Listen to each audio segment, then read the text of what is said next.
Good morning. My name is Jim Skowgie. I'm sitting in my beautiful hybrid Prius V in the parking lot of West Hall sometime around 10 minutes to 7 a.m. exploring this beautiful iPad on the dashboard. I've been invited to share some of my stories in the hopes that someone else might benefit from them. I've spent the weekend thinking about one of my students, now colleagues, Brian Kajiyama, hoping that I can do justice to our story, my life with Brian, which now extends, I'm sure, more than 20 years.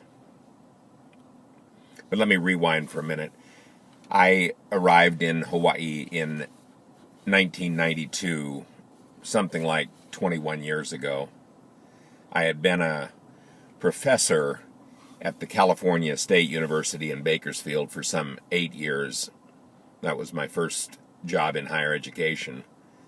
And then through a series of happenstance, I was invited to come here to Hawaii with the position of assistant professor with the then called University Affiliated Program for Persons with Developmental Disabilities. That was a big word for what was called around here the UAP. It's had a name change in recent years. It's now called the Center on Disability Studies. I was with that center for some 10 years and then switched over to the Department of Special Education on a tenure track. I will retire this May after a career that goes for some 40 years. It's more than time to pass the baton to someone else.